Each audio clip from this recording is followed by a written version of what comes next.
Welcome to the 36th session of Advanced Financial Management, 5th semester of BBA, Bangalore University. So in this 36th session, we are going to discuss the dividend theories model, that is Modigliani and Miller model.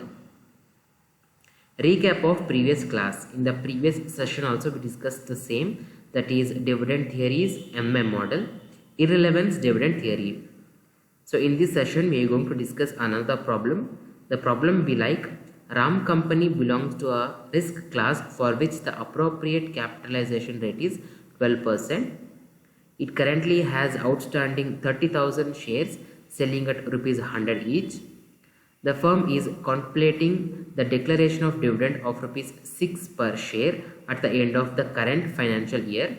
The company expects to have a net income of rupees 3 lakh and a proposal for making new investment of rupees 6 lakh.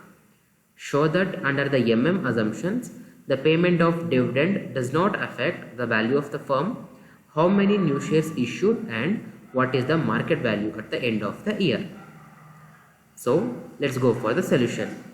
So we have a situation of if the dividend is paid. So the information we have is P0 is rupees 100, cost of equity capital is 12%, D1 means dividend is rupees 6, and we need to find out the P1. So the formula is P0 is equal to D1 plus P1 whole divided by 1 plus KE. So substitute the values to the formula, then you will get P1 as rupees 106. This is the situation where you are paying the dividend. The P1 will be rupees 106. So we have another case, that is if the dividend is not paid. So we have the same information, but we are not paying the dividend here. That's why D1 is 0. So substitute the values to the formula. 100 is equal to 0 plus P1 whole divided by 1 plus 12%. So 12% of 1 will be 0.12. You need to add them. Then you will get 1.12. So I am taking that P1 to the left side of equal sign. So then it will be P1 is equal to 100 into 1.12. So then the P1 will be rupees 106.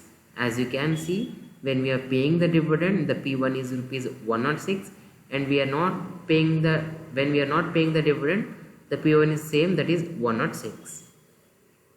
Calculation of number of new shares to be issued. Here we have the two situations, that is when we are paying the dividend and when we are not paying the dividend. So net income when you are paying is rupees 3 lakh, and when you are not paying, that is 3 lakh will be same. Total dividends, that is 1,80,000 when you are paying the dividend. Here you are not paying the dividend, that's why it is nil. Retained earnings, when you are paying the dividend 1,20,000, when you are not paying that one will be 3 lakh. Investment budget, so when you are paying the dividend 6 lakh and dividend is not paid, rupees 6 lakh. Amount to be raised as new shares. So when you are paying the dividend, that will be 4,80,000, and when you are not paying the dividend, that will be 3 lakh. Relevant minus market price per share. So when you are paying the dividend, that will be rupees 106, and when not paying, that will be rupees 112.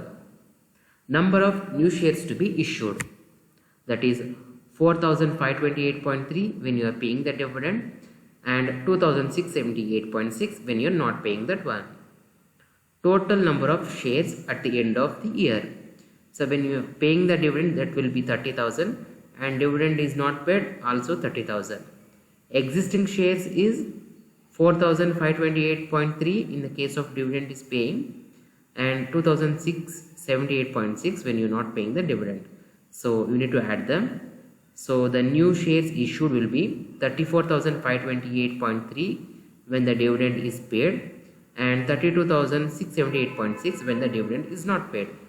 So market price per share, that is 106, and rupees 112, that is 112.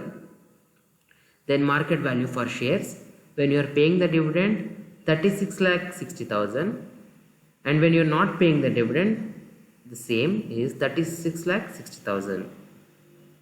There is no change in the total market value of the shares whether dividends are distributed or not distributed.